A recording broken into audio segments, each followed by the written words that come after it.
Recording in progress.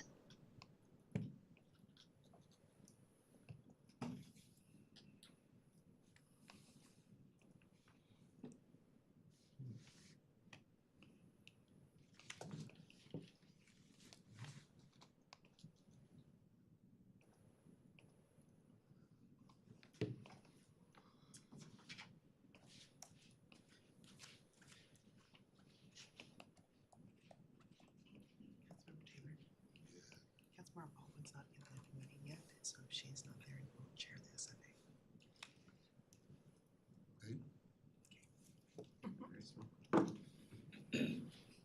Just the one item, yeah, this one.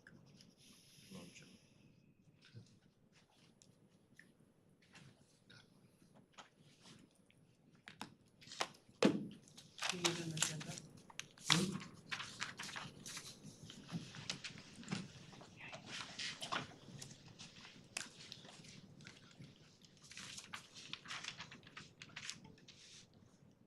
Would you like to borrow my agenda? Do we not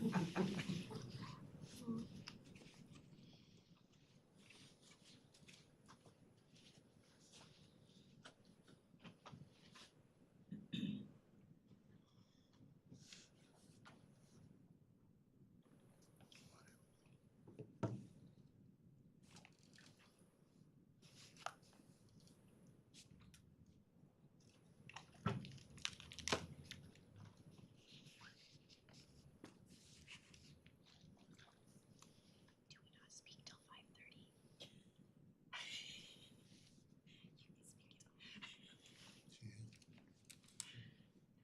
Hi, Steve. Are we not allowed to speak till 5:30?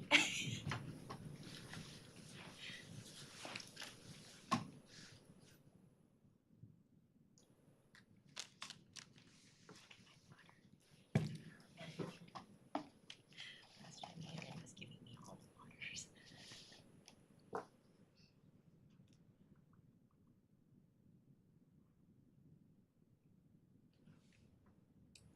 Cheryl and Tracy win most colorful. Oh, and Mary, you got bright blue on, okay. Thinking we're trying to hold on to the Yeah, peach one. color before fall. Yeah, exactly.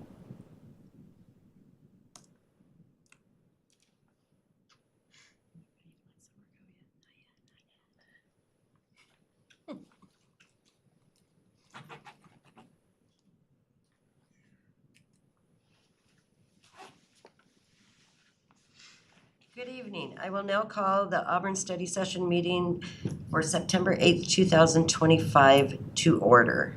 Tonight's study session will be held both personally and virtually. Sean, will you please call roll? Deputy Mayor Riggs, Here? Councilmember Ammer, Here. Councilmember Baldwin, Here. Councilmember Sturgis, Here, Councilmember Clinton Taylor, Here. Councilmember Tracy Taylor, Here. Councilmember Trump Manuel. Here. Thank you. Sean, do we have any modifications this evening? No, Chair. Any announcements and presentations? No, Chair. I am going to now turn this over to Councilmember Baldwin to chair this portion of the meeting.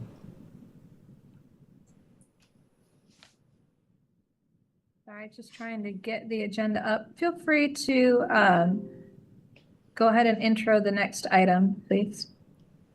That is. That is it.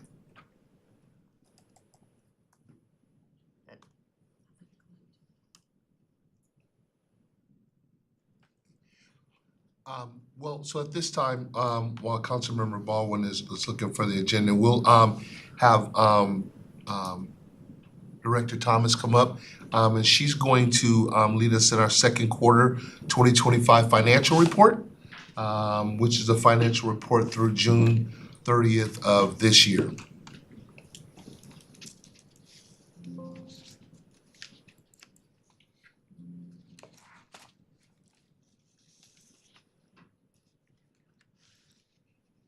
All right, thank you, Co-Chair Taylor, Council and Mayor.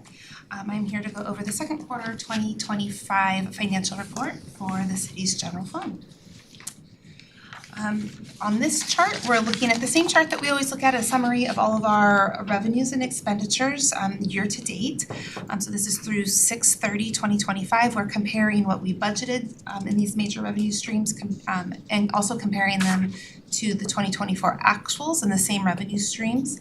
In total, we have collected 11% more in revenue year to date compared to our budget. But we've collected 5% less than we did last year at the same time.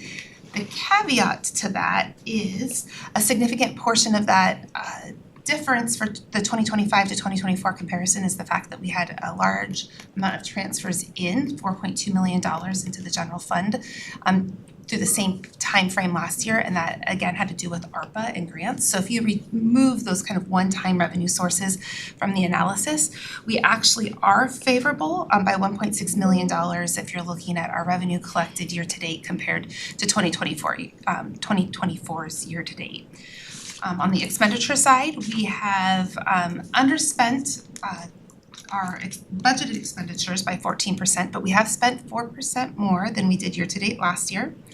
And in total, we have spent $2.8 million more in 2025 than we have collected. So what that is saying is that we are spending down some of that fund balance, which is how we did budget for that.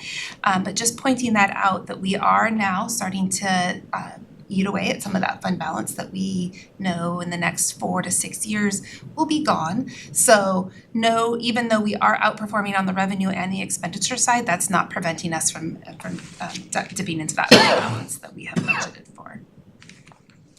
So looking at our major revenue sources, we've got our most significant property tax is our most significant tax source, making up 32% of our budget, budgeting $25 million for 2025. We're right on schedule with what we budgeted for year-to-date 2025.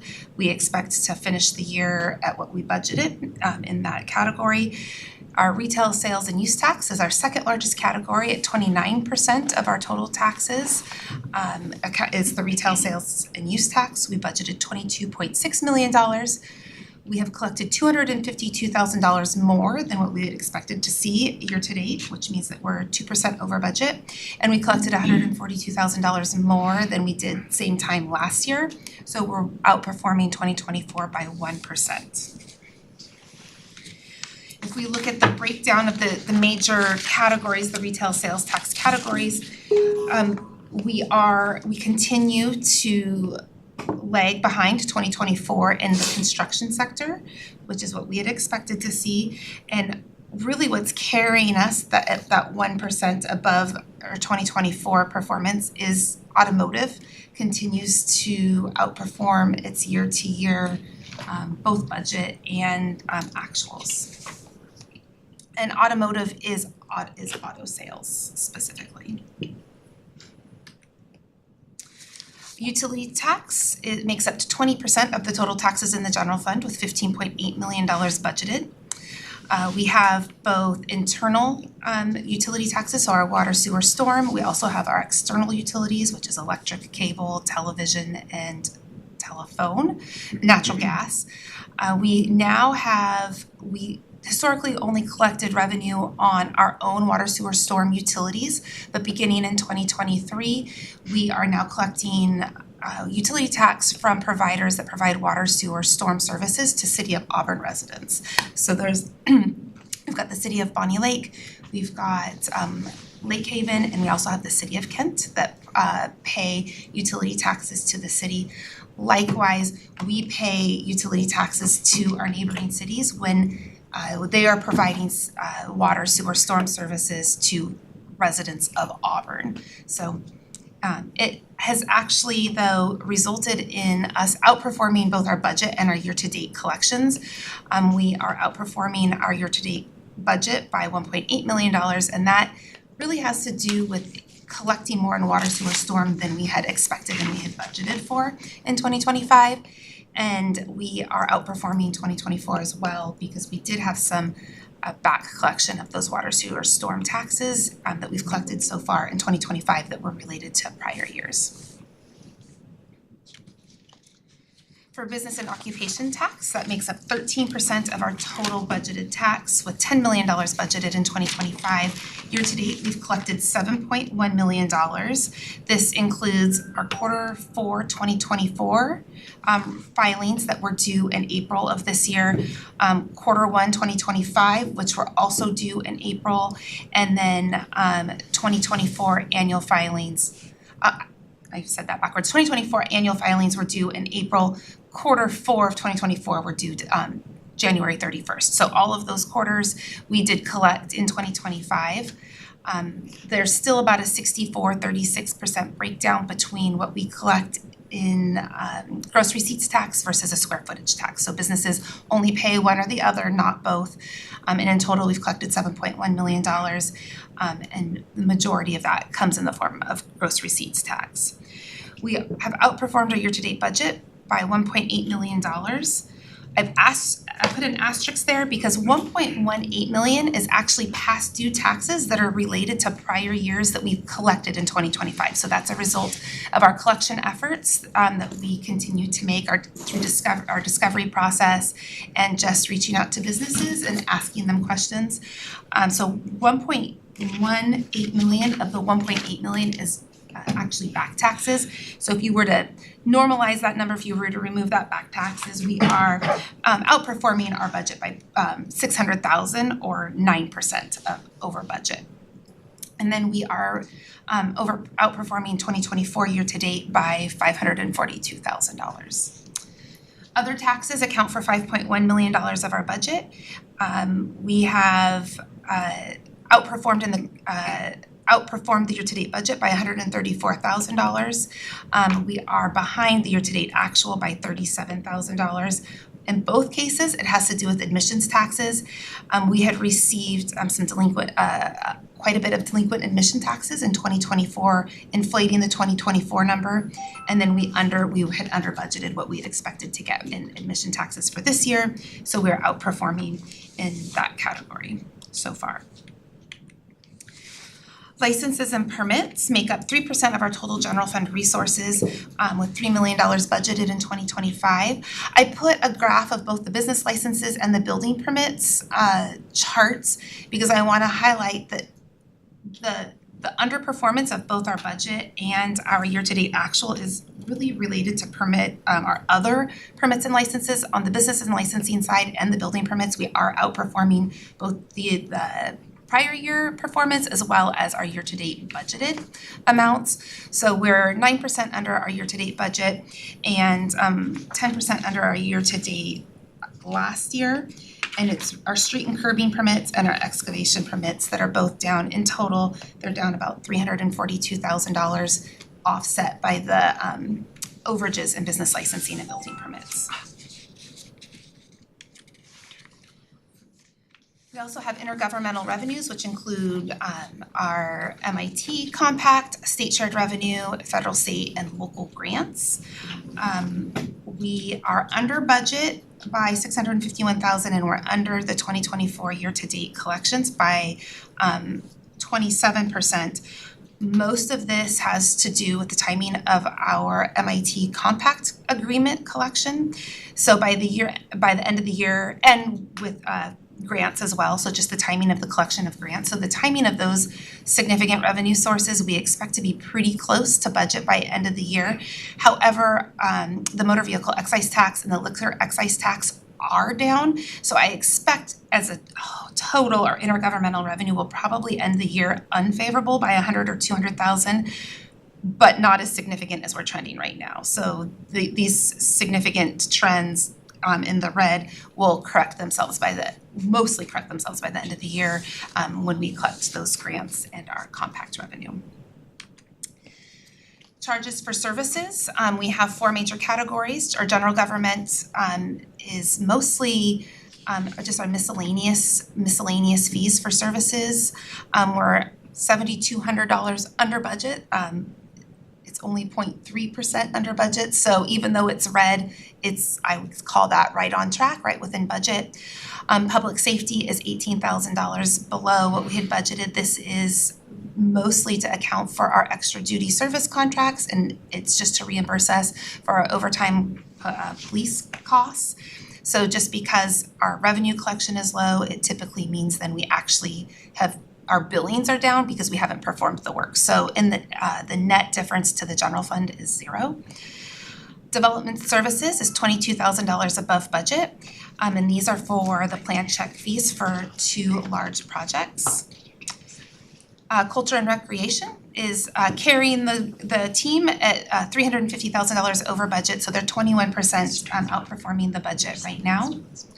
And there's 3 specific areas in that area. It used to be golf course fees that were typically outperforming culture and recreation revenue, but recreation fees are really outperforming our budgeted amounts. So that's probably one of those areas that when we come to you in November for the mid-biennial budget, we'll be looking at some of those recreation fees and adjusting our budget projections for 2026 to match what we're actually seeing happen in 2025.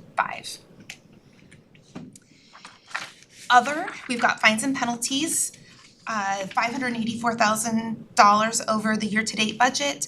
The most significant contributor to this is our business and occupation tax fines and penalties of $432,000. We had 3, I talked about those back collection of B&O tax. So when those businesses go to pay their B&O taxes, they also have the fines and penalties that they're paying associated with that. We had 343 delinquent businesses that paid tax going back to 2020. And even though that $432,000 sounds significant, almost half of that revenue was actually related to just 4 of those 343 taxpayers. So of the remaining 339 businesses, on average, they pay about $700 in penalties for all of those back taxes. So you see that big number, $432,000. By and large, most businesses are not paying a significant portion in interest and penalties for their back B&O taxes. And then interest and investment earnings, we continue to exceed our year-to-date budget. I budget that pretty conservatively, and we are outperforming 2024 as well. So this is, I think, the second year in a row that we've really outperformed the prior year significantly, and that just has to do with just being more active in our investment portfolio and managing our yields a little bit more closely. On the expenditure side, we talked about we've spent 14% less than we've budgeted. We've got a couple of outliers that stand out. Human services is under budget by 1.4. They've underspent their budget by $1.4 million. This goes back to ARPA, a lot of the ARPA programs that just we haven't spent as quickly as we had budgeted for, and we'll see that on the ARPA project list as well. The police is pretty significantly underspent at $2.8 million, and that's because the collective bargaining agreement hadn't taken effect yet as of 6/30. So we had budgeted for salary increases. Those salary increases didn't take effect with a retro payment until August. So when we see that third quarter report where those COLAs have taken effect, we will see that $2.8 million reduced significantly. And you'll also see a little piece of that in the internal services. There is a little bit of contingency in there that we're going to be pulling from to pay for those increases that we hadn't actually budgeted for when we did the budget back in 2024. Here's a list of the ARPA update. I had mentioned the underspend on the human services grants, and you can see that that is one of the most significant programs that has money, a significant amount of money left in it at $1.25 million. So we have budgeted to spend all of that money in 2025, and that is a very large part of that underspend. We have a couple of projects in there, the theater and the financial implementation project. Those are projects that we have been spending money on, as well as the downtown sidewalk replacement project. Obviously, we've seen the work that's being done in this third and fourth quarter. We will see continued spend down on this ARPA money, which as of 6/30 had $6.3 million remaining on it to be spent. Non-general fund highlights, our real estate excise tax, we budgeted $1.8 million. We have collected $1.6 million to date, so we are on track. But if you look at that line on the chart, we are exceeding our budget, but we are still significantly far away from what our 2024 collections were, which 2024 was historically a really high year for real estate excise tax. So it's not all bad, but I am projecting that we'll end the year at about $3.2 million in REIT collections, which would be one of our lowest years since actually prior to 2023, since 2014. So a lower year is what we're projecting, unless of course we see some major movement in the Fed rate, which might encourage more home buyers in the second half of the year. And with that is the conclusion of my quarter 2 financial report. Council, do you have any? I know it's not on there. Oh. I was gonna say, I feel you guys can probably see each other a little bit better in the room. So Clinton, if you would, just call out if anyone has questions. Sure. And council, anyone has any questions? Comments? Yes, council member Sturgis. Thank you, Councilmember Taylor, Clinton Taylor. Quick question, do you know how we compare against our neighboring cities with the collection of liquor excise tax? It's a state shared revenue, so I'm guessing it's probably pretty similar. Like if the state's collecting a smaller amount, then our distribution back to cities is going to be smaller.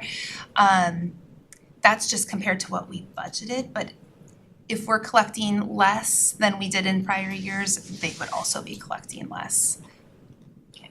And then with I've always been paying. Sorry. Go ahead. Thank you, Councilmember Taylor. Go ahead. With being ahead of plan on salaries, that's just always a line item that pains me, just because it means we have open positions. And so is that affecting, major public services right now with having those openings, or how are we feeling on the recruitment and filling those positions? I don't know if I'm the one to answer the pinch that we're feeling on either the recruitment and the retention side. So I think depending if you're looking at public safety versus other parts in the city. From the finance department standpoint, we're fully staffed. We've been fully staffed for about a year, so we're doing great over in the finance department. But I do know that the human resources department is pretty diligent about keeping those recruitments going. So as soon as a supervisor or a manager says post a position, a vacant position, they're on it. And from just my experience is the turnover in getting those positions filled once there is a vacancy is actually pretty quick, as long as a department you stay on top of it. Yeah. Sorry. Clarifying. Let me ask one real quick. So I'm sorry, just because for my own, not really familiar with a lot of the tax lingo, so I'm just kind of coming up to speed since getting on council. But anyway, when you said gross receipts, taxes, and square foot tax, and they get to decide which one? Can you explain that a little bit more? Absolutely. So we have both a gross receipts tax, which is based on, it's a tax rate assigned based on your taxable gross receipts. Right. And we also have a square footage tax. So if you have it for warehousing space. So we have minimums. If you have a 4,000, for instance, a 4,000 square foot or larger warehouse space, then you need to do the square footage tax calculation, which is 10 cents per square foot per quarter. And what a business will do when they're filing their return is they calculate their tax liability on the gross receipts side, and they'll also calculate their tax liability for the gross receipts. They pay whichever is higher. So other cities that have a gross receipts or a square footage tax will actually collect both. They charge both. We just wanted to assign for warehousing and it's really for warehousing activity primarily, that there is less nexus for taxable revenue for warehouses because the activity leaves the city. So we've got all of this commerce coming and leaving the city. We have a pretty large footprint from warehouses, but very little of that activity has B&O tax, retail tax has nexus to our city. So the square footage tax was our way of getting that portion, that fair share, if you will, from warehousing activity. But we didn't want to double tax, so that's why we chose whichever is larger. And generally for warehousing activity, it's the square footage tax because the retail activity is, the Right, taxable okay, base got is it, so low. Got Yeah. it, okay, makes sense now, thank you. Mhm. Councilmember Sims. Just a clarifying question, sir. I think I asked my question wrong. Because I have faith in our HR team. But I was just curious because of the large amount that we have in salaries due to open positions, is there a certain department or area that it's really heavily weighted, like that has more of a gap, I guess, or an overage? I would say public safety has the largest. That's all But a couple of points on that, like we see that really large underspend right now in the police department. That doesn't have so much to do with vacancies and open positions as much as it has to do that we had budgeted for a COLA for them to take place on January 1st, and it didn't go into effect until August. So you're not seeing pay, salary and benefits reflected with the increased COLA until we actually because the bargaining agreement wasn't signed until July. So it wasn't until it took effect that you're actually seeing the number catch up. You're not going to see that big of a decrease. I also, for long-term projections, I do take into account that attrition and the salary savings just when we're doing our long-term planning to help create a little bit of a buffer there. Thank you for budgeting.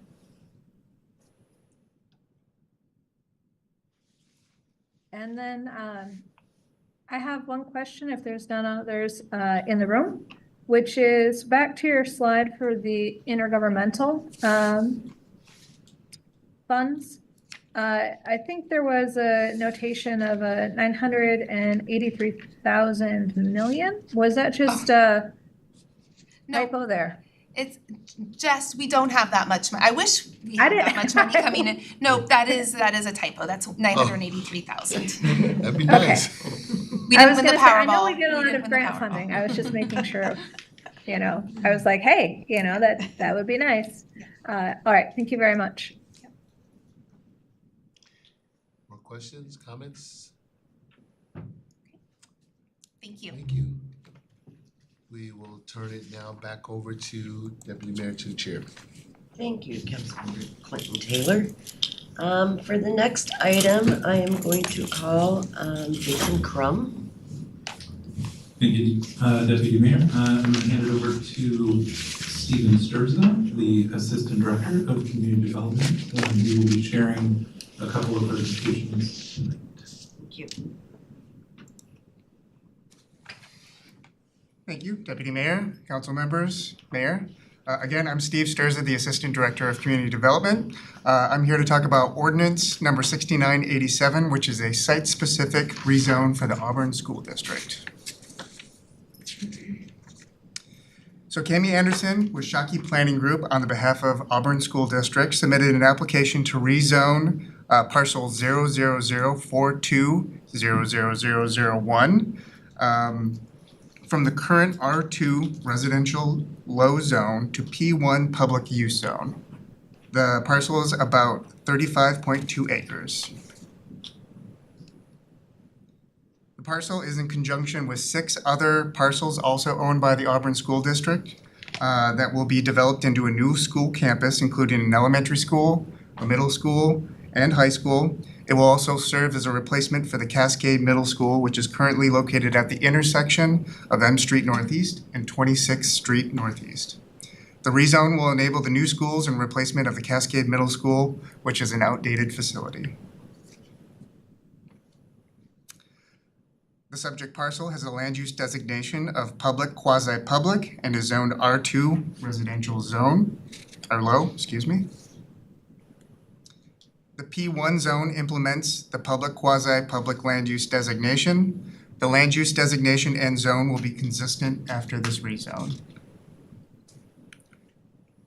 The hearing examiner held a public hearing on August 20th, 2025, and closed the record on the same day.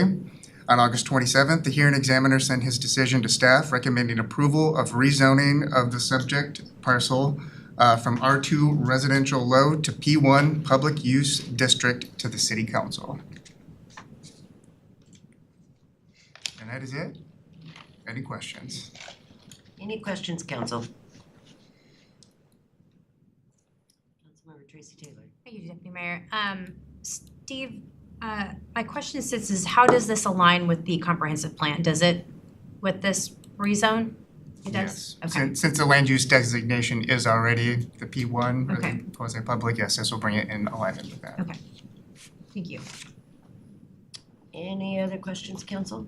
Councilmember When are we going to start doing this project? They've already started discussions, but that will be up to the Auburn School District. Do you remember, Jason, timing-wise? They are starting to work on that plan. Their desire is to get the buildings approved. They're working on funding as well currently through some bond measures, but we'll know more in the future. Thank you. Any other questions, council? Thank you very much. So are you doing ordinance number 69882? I am doing that one as well. Okay. Thank you again. So this is ordinance number 6988, which is a major amendment to the Lakeland Hills South Public Utility District, or PUD. It's going to extract 14 parcels from the Public Utility District, or PUD.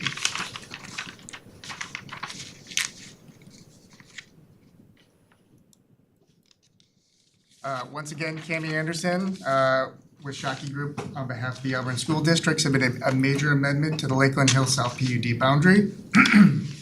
The amendment includes 14 parcels, which are all listed on the left side of the slide there, that total approximately 43.6 acres. The properties are located south of Lake Tapps Parkway Southeast, east of Lakeland Hills Way Southeast, and north of Lake Tapps, abutting unincorporated Pierce County.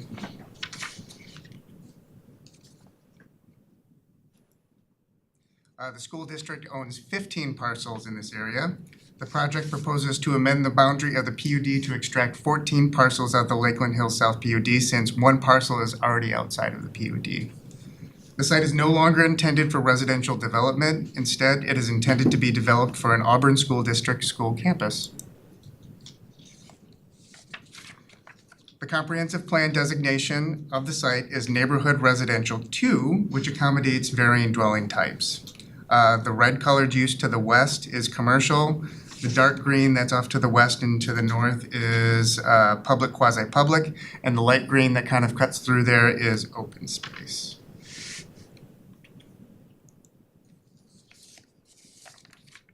The current zoning of the site is Lakeland Hills South PUD. The yellow colored zone is R2 residential low, and the green colored zone is open space. Once extracted, these 14 parcels will remain Lakeland Hills South PUD zone. However, the Auburn School District also filed for a land use and zoning map amendment to convert the Neighborhood Residential 2 land use designation and R2 zone to the public, quasi-public land use, and the P1 zone for the future development of the school, which will serve the public educational and recreational needs of the surrounding community. Finally, in the hearing examiner's decision, he did state that we should clarify with council whether the PUD benefits or amenities might be lost by this major amendment. So generally with a PUD, you want those to result in a significantly higher quality development, generate more public benefit, and be more sensitive proposal than would have been the case with the normal zoning and subdivision process. In this case, the purple areas that are marked as 16D, 7A, and 7B are residential areas that were intended for 2 to 14 units per acre. As shown on the final development plan, no amenities such as open space or park space was proposed for these areas. Therefore, no amenities are being lost with this proposal. A way to look at it is instead the school will actually function as an additional active and passive space for the community.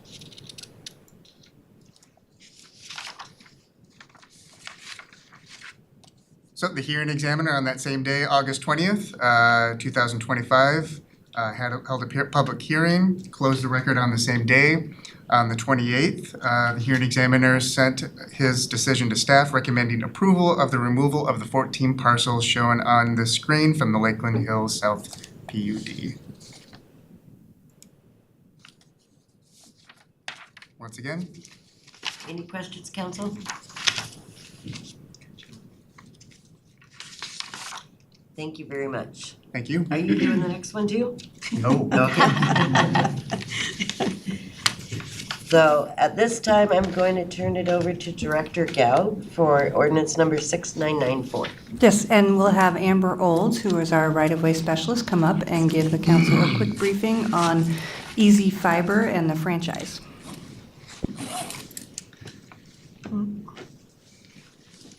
Good evening, Deputy Mayor, Mayor, and council members. Ingrid said I'm Amber Olds, right-of-way specialist with the Public Works Department. Draft ordinance number 6994 is for franchise agreement number 25-0002 for Easy Fiber Texas LLC for wireline telecommunications.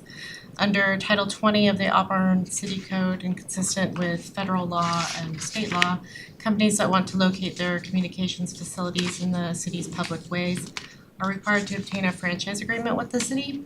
Easy Fiber's franchise application was reviewed and found to be complete per the city's code requirements. They're proposing to install fiber optic cable and electronic infrastructure in the public ways of the city to provide business and residential data and telecommunication services to customers located inside the city limits. They've requested a citywide franchise agreement to cover all public ways within the city, and their proposed initial build-out generally includes almost all areas of the city that are east of the BNSF Railroad from city limits north all the way to the city limits south, and then areas further east out on Auburn Way south. Future expansion can include the West Hill and areas east or west of the BNSF Railroad. Since they've requested a citywide franchise, everything would be covered with that franchise without an amendment to it. The agreement would be valid for a term of 15 years. Final location, plans, engineering, construction schedules, and restoration of the right-of-way would be managed through the city's construction permittings, which is a requirement of the franchise agreement. And a public hearing is currently scheduled for next Monday, September 15th. And I'd be happy to answer any questions that you have. Council, any questions?